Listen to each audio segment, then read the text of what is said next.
You can enjoy this video in high quality. Yan K.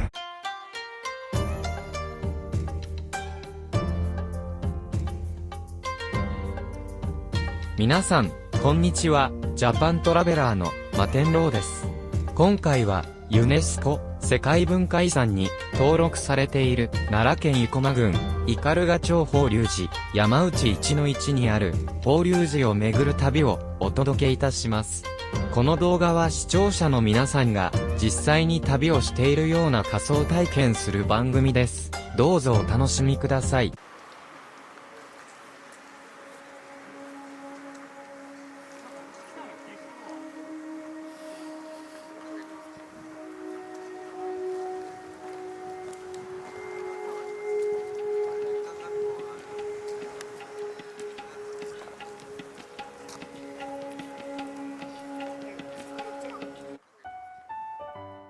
法隆寺。法隆寺は、奈良県生駒郡、斑鳩町法隆寺、山内にある聖徳宗の総本山の寺院。山号はなく、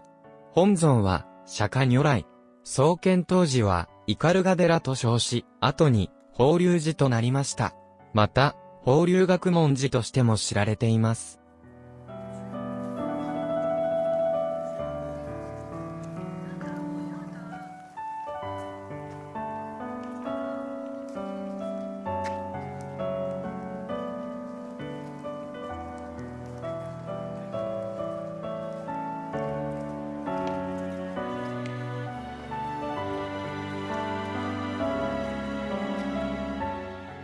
南大門。南大門は、法隆寺の玄関にあたる総門です。構造及び形式等は、三間一個の八つ足門で、入りもや造り、本瓦葺き。現在の法隆寺の建隆寺には、中門前の石段上に立っていましたが、寺域の拡大により、現在の場所に移されたと伝えられています。創建時のものは、永享7年。1435年に焼失し、永享10年、1438年に、現在の門が再建されました。八つ足門とは、4本の親柱の前後に、それぞれ2本合わせて8本の控え柱を立てた、一重の門の構造により、八つ足門と呼ばれています。普通、親柱の中央の柱間に、扉が付き通路となります。宮殿、大内裏や、寺院の門として使われていました。法隆寺の南大門は1901年、明治34年3月27日に国の重要文化財に指定された後、1953年、昭和28年3月31日に国宝に指定されています。法隆寺の歴史について、法隆寺は7世紀に創建され、古代寺院の姿を現在に伝える仏教寺院であり、聖徳太子ゆかりの寺院です。創建は近藤薬師如来像を拝命。上宮、聖徳法皇定説から推古15年、607年とされ、近藤、五重塔を中心とする西院伽藍と夢殿を中心とした東院伽藍に分けられます。境内の広さは約18万7000平方メートル。西院伽藍は現存する世界最古の木造建築物群です。ユネスコ世界文化遺産。法隆寺の建築物群である伽藍は西院と東院に分かれ、金堂、五重塔、講堂、南大門、中門、夢殿、回廊などのほとんどの建物が国宝に指定され、法起寺とともに1993年、平成5年12月11日に、法隆寺地域の仏教建造物として、日本で最初となる、ユネスコ世界遺産の文化遺産に登録されました。ユネスコ世界遺産とは、1972年のユネスコ総会で採択された、世界の文化遺産及び、自然遺産の保護に関する条約、世界遺産条約に基づいて、世界遺産リスト、世界遺産一覧表に登録された文化財、景観、自然など人類が共有すべき顕著な普遍的価値を持つ物件のことで移動が不可能な不動産が対象となっています。慣例的な用法としてその中の文化遺産を世界文化遺産、自然遺産を世界自然遺産と呼ぶことがあります。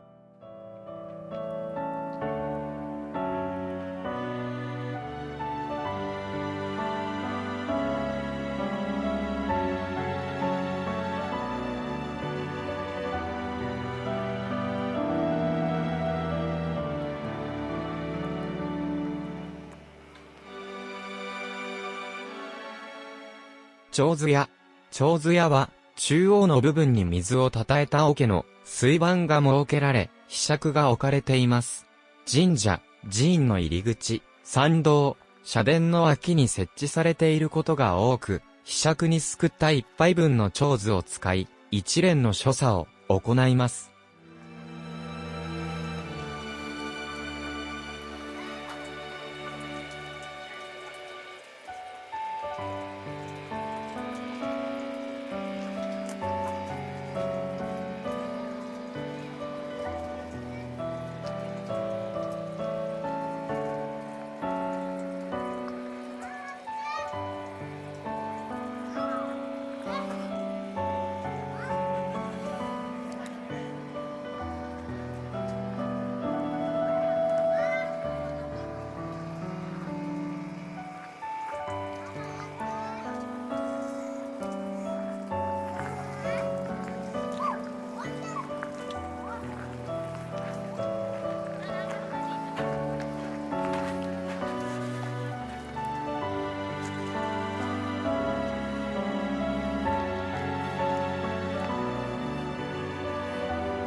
国宝、法隆寺の中門。法隆寺の中門は、西院伽藍の本来の入り口で、特徴的な形状をしています。正面には、四間二個と呼ばれる構造があり、側面は、三間で、入り口が二つあることが特徴です。飛鳥時代の建築物で、入母屋造りの二重門。日本の寺院の門は、正面の柱間が奇数である、三間。5間、7間などになるのが普通ですが、この中門は正面の柱間が4間で、真ん中に柱が立つ点が特異的な建築物です。ユネスコ世界文化遺産の石碑。法隆寺は、法起寺とともに、1993年、平成5年12月11日に、法隆寺地域の仏教建造物として、日本で最初となる、ユネスコ世界文化遺産に登録されました。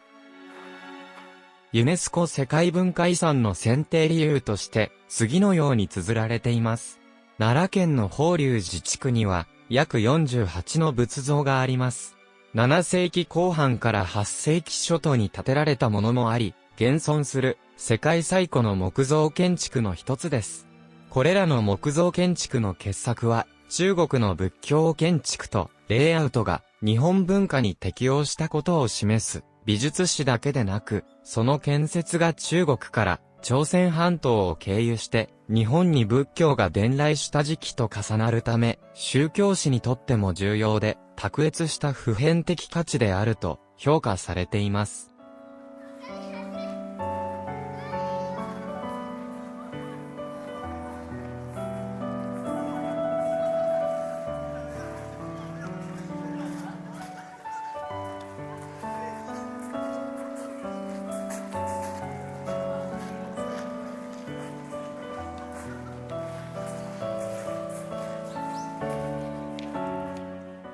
塑像金剛力士立像。国の重要文化財である塑像金剛力士立像は、法隆寺の西院伽藍、本来の入り口である中門内の左右に安置されている一対の金剛力士像である。奈良時代の西暦711年の作品とされ、阿形像の造高は 379.9 センチ、雲形像の造高 378.5 センチもあり、資材帳の記載から、50の塔の塑像群と同じ、和道4年、西暦711年の完成とされています。日本の金剛力士、二王像としては、長谷寺の銅板法華雪像図に表記されているものに次いで古く、門内に向かって、右側が朱色の色彩が特徴の阿行像。左側には黒色が特徴の雲行像が立っています。塑像金剛力士立像の塑像とは、主に彫刻や造形芸術において物質を加工して形を作り出すことを指します。具体的には粘土や石、金属などの素材を彫刻刀やツールを使って削ったり、形を整えたりして、人物や動物などの形を作り出す作業を指します。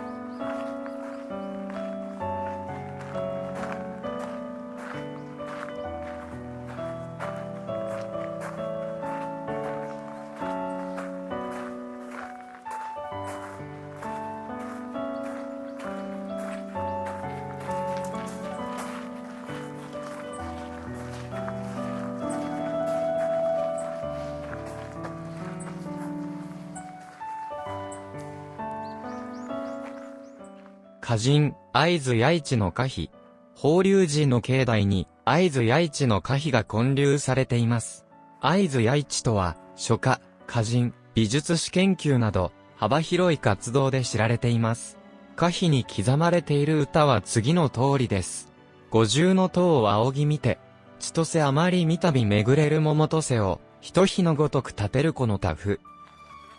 回は次の通りです。1000年を超えて、1300年という長い年月を、まるで一日であるかのように、この五重塔は静かに立っている。という内容です。歌が読まれた、大正10年の春、聖徳太子1300年期、4月11日を前に、寺も、斑鳩村も、ある種の活気があったと言われています。太子への死母を背景に、上の句で表現した塔の長い年月を、下の句で一日のごとくと言い表すことによって、悠久の歴史の中に佇む五重塔を見事に歌い上げています。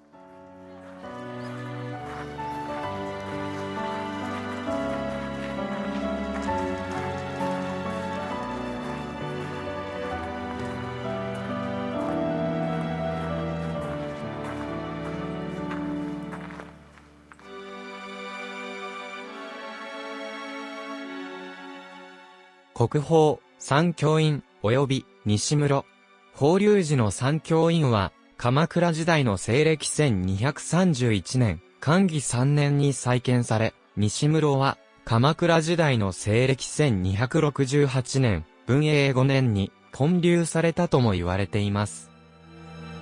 三教院の三教とは、法華経、勝鬘経、結馬経の3つの経典を指し、義書は注釈書のことで、西暦606年、推古14年、勝鬘経と法華経を講じた聖徳太子が3つの経典を注釈し、注釈書、三行義書と言われる、勝鬘経義書、結馬経義書、法華義書を記したことに由来しています。西室。回廊の西側に隣接する西室は、かつての僧坊であり、その南に接続する三教院は、僧坊の一部を改修して築かれた仏堂です。僧坊とは、寺院内において僧侶が生活を送る居住空間及び、その建物自体を指します。三教院及び西室は、西暦1908年、明治41年4月23日に、国の重要文化財に指定された後、1955年、昭和30年2月2日に、国宝に指定されています。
国宝、東回廊。法隆寺の中心的な伽藍。中門の両端を起点とする回廊は、中門から正面の大講堂まで、中央の左右に並ぶ五重塔と、金堂を囲むように回廊が巡らされています。回廊のやや北側には、左、西側に、経蔵、右、東側に首楼を経由しています。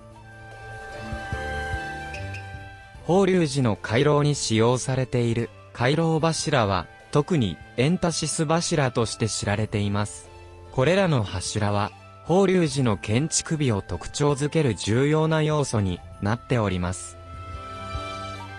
法隆寺のエンタシス柱は、法隆寺の建築に見られる特徴的な柱の形状で、古代ギリシャの建築様式に由来しています。エンタシスとは、柱が上に向かってわずかに細くなる形状を指し、見た目の美しさや安定感を高めるために使われています。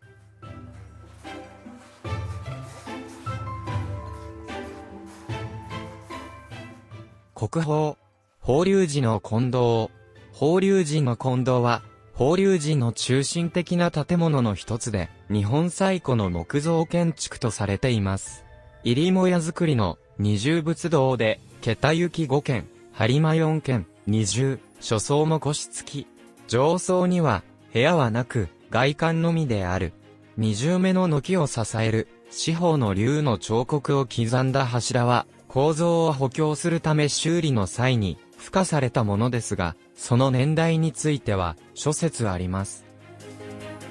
金堂の建築様式は、飛鳥時代に建てられたもので、中国や朝鮮半島からの影響が見られます。特に、屋根の反りや柱の配置などがその特徴を示しています。金堂の屋根は、二層の入母屋造りで、全体的に重厚な印象を与えています。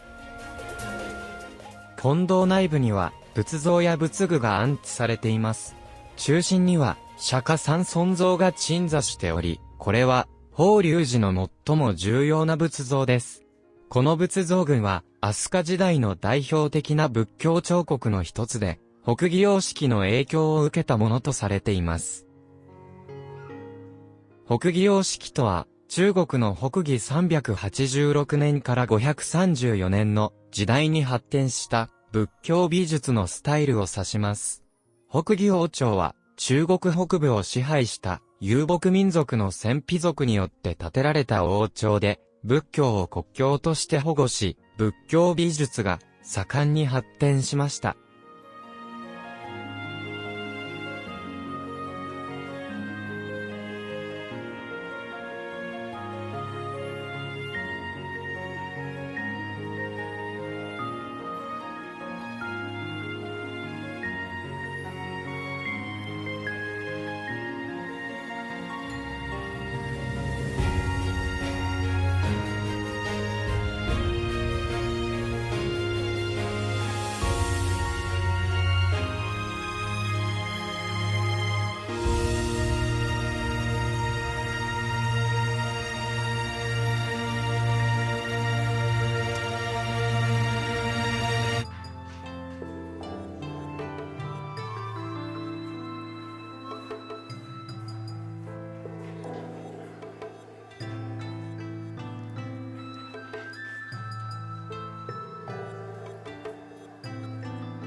国宝、五重塔。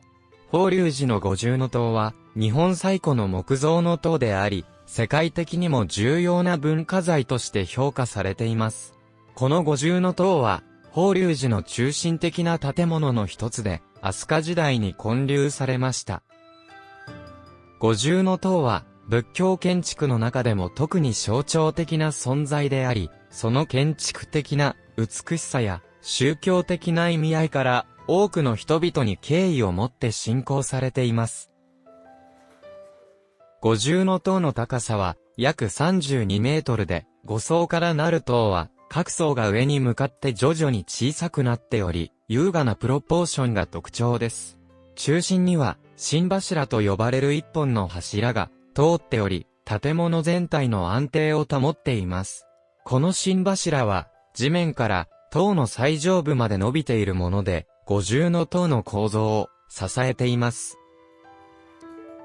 五重塔の宗教的意味合いについては、仏教において宇宙を象徴する建物とされています。塔の各層は、地、水、火、風、空という5つの要素を表しており、これらが仏教の世界観を体現しています。また、塔そのものが仏舎利を収めるためのものであり、聖なる遺骨や仏教的な象徴物が収められる建物であると伝えられています。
灯籠。法隆寺境内の中央、最も目立つ場所、大講堂前に灯籠が設置されています。この灯籠は、慶祥院灯籠とも言われる、大きな銅製の灯籠です。由来では、五代将軍、徳川綱吉の母の慶祥院が建立したものと伝えられ、銅製で、徳川家の家紋の三つ葉葵と、慶祥院出自の本城家家紋の9つ目結が、浮き彫りにされています。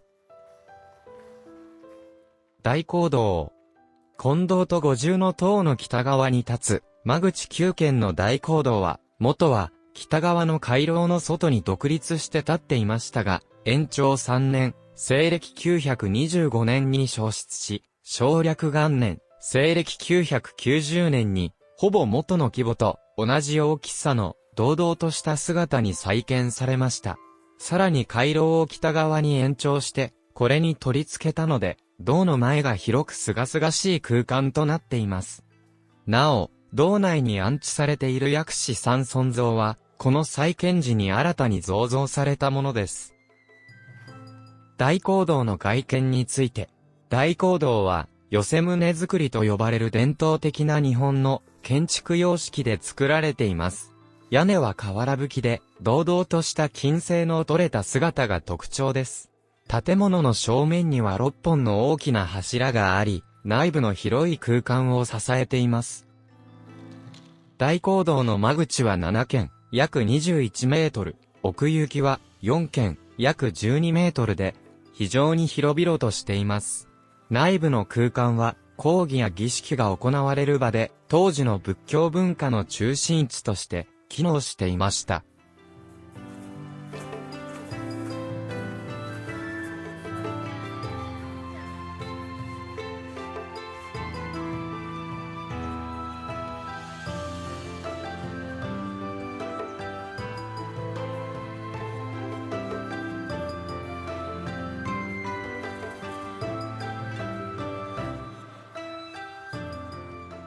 薬師三尊像。法隆寺の大講堂に安置されている薬師三尊像は、日本の古代仏像の中でも特に重要な文化財の一つであり、飛鳥時代の仏像彫刻を代表する作品です。この三尊像は、病気や災難から人々を救済する仏である、薬師如来を中心に、両側に日光菩薩と月光菩薩を従える形式で構成されています。